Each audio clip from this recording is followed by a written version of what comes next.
पिछले 6 महीने से जेडीए के कैडर स्ट्रेंथ रिव्यू का प्रस्ताव राज्य के वित्त विभाग के पास लंबित है, जबकि 2.5 महीने पहले जेडीए के कार्मिक सीएम अशोक गहलोत से मिलकर प्रस्ताव को मंजूरी देने की गुहार लगा चुके हैं। इसके बावजूद जेडीए कार्मिकों की मायूसी दूर नहीं हो पा रही। क्या है पूरा मामला, जानने के लिए देखिए फर्स्ट इंडिया न्यूज की खास रिपोर्ट। 5 अगस्त 1982 में जेडीए की स्थापना के बाद पिछले 41 वर्षों में पहली बार जेडीए के सभी संवर्गों के कैडर स्ट्रेंथ को रिव्यू कर प्रस्ताव तैयार किया गया। यह प्रस्ताव तैयार करने के पीछे तेजी से बढ़ते शहर की आवश्यकता पूरी करने के लिहाज से जेडीए को सक्षम बनाना था। जेडीए के प्रस्ताव को नगरीय विकास मंत्री शांति धारीवाल ने मंजूरी भी दे दी।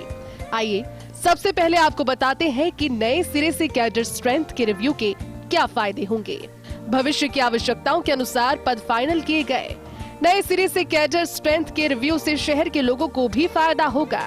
मैन पावर की कमी से जेडीए से संबंधित विकास कार्य नहीं अटकेंगे। जेडीए सेवा के बढ़ाए गए पदों पर नई भर्ती हो सकेगी।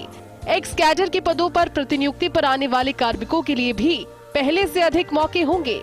जेडीए सेवा के अधिकारी जो बिना स्वीकृति पद के काम चलाओ व्यवस्था के भरोसे चल रहे हैं, उनकी स्थायी नियुक्ति हो सकेगी। पदोन्नति का लंबे समय से इंतजार कर रहे कार्मिकों की पदोन्नति हो सकेगी। अनावश्यक पदों को समाप्त किया गया, तो वहीं भावी आवश्यकता के अनुसार कई पदों की संख्या बढ़ाई गई। नगरीय विकास मंत्री शांति धारीवाल की मंजूरी के बाद नगरीय विकास विभाग ने यह प्रस्ताव अंतिम मंजूरी के लिए वित्त विभाग को भेजा था। जेडीए में वर्तमान में विभिन्न संवर्गों के कुल 1961 पद स्वीकृत हैं। नए सिरे से निर्धारित किए जा रहे कैडर स्ट्रेंथ में इनकी संख्या बढ़कर 2300 पद से अधिक हो जाएगी। आइए आपको बताते हैं कि इस संवर्ग में कितने पद बढ़ाए गए, किन पदों को घटाया गया और किन पदों को समाप्त किया गया। जेडीए की प्रशासनिक शाखा के पदों की संख्या 1048 से 1229 प्रस्तावित की गई। उपायुक्त के पदों की संख्या 20 से 31 प्रस्तावित की गई।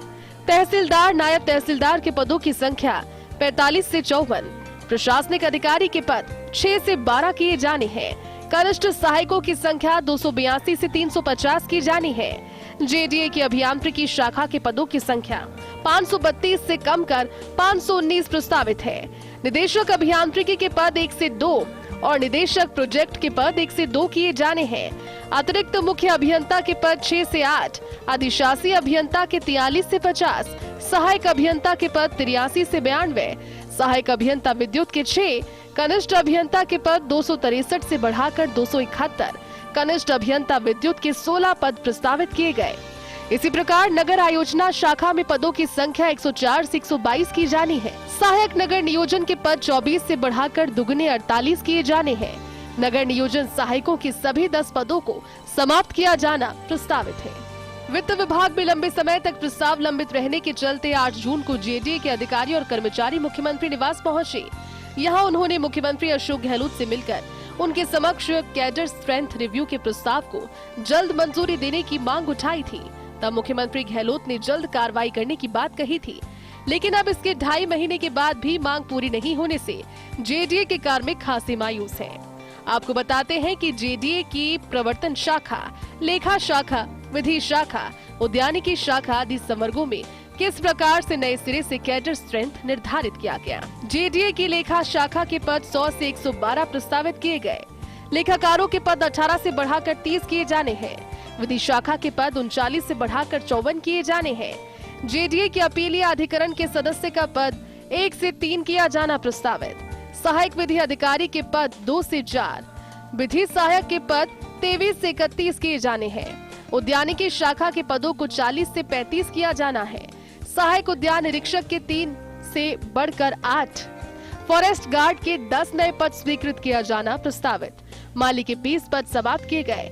जेडीए के प्रवर्तन शाखा के पदों को 82 से 103 किया जाना। उप नियंत्रक प्रवर्तन के पद 4 से बढ़ाकर 8, प्रवर्तन अधिकारी के पद 15 से बढ़ाकर 30 और कांस्टेबल के पद 24 से बढ़ाकर 35 किए जाने हैं। सबसे अधिक बढ़ोतरी आईटी शाखा में प्रस्तावित की गई है। इस शाखा में कुल पदों की संख्या 16 से सीधे 132 किए जाने की तैयारी। सूचना सहायक के पद 5 से बढ़ाकर सीधे 100 किया जाना प्रस्तावित। जयपुर विकास प्राधिकरण के अधिकारी कर्मचारी राजस्थान के यशस्वी माननीय मुख्यमंत्री श्री अशोक गहलोत साहब से 8 जून 2023 को कर्मचारियों के हित में किए गए फैसलों एवं ईपीएस योजनाएं लागू करने के धन्यवाद ज्ञापित करने हेतु माननीय मुख्यमंत्री निवास पर हम सब लोग गए थे और माननीय मुख्यमंत्री महोदय का आभार व्यक्त किया था। आभार के साथ साथ हमने जयपुर विकास प्राधिकरण द कैडर रिव्यू जो लगभग 6 माह से वित्त विभाग राजस्थान सरकार में विचाराधीन है, उसकी स्वीकृति के लिए भी हमने माननीय मुख्यमंत्री महोदय से निवेदन किया गया था और माननीय मुख्यमंत्री महोदय ने उस स्वीकृति के लिए 1-2 दिन में आदेश जारी करने का हमें आश्वासन दिया था, जो आज 1 से 2 माह व्यतीत हो गए पर आदेश किसी कारणवश जारी नहीं हुए। हम माननीय मुख्यमंत्री महोदय से निवेदन करना चाहते हैं कि जेडीए की कैडर रिव्यू की स्वीकृति अतिशीघ्र जारी करवाए।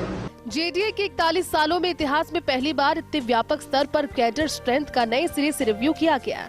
इस संबंध में प्रस्ताव वित्त विभाग में पिछले करीब 6 महीने से लंबित है। वित्त विभाग की स्वीकृति मिलती है तो जहां बेरोजगार युवाओं के लिए जेडीए में भर्ती के अवसर खुलेंगे, तो वहीं तेजी से बढ़ते शहर की भावी आवश्यकता के अनुसार काम करने के लिए जेडीए सक्षम होगा। फर्स्ट इंडिया न्यूज के लिए अभिषेक श्रीवास्तव की रिपोर्ट।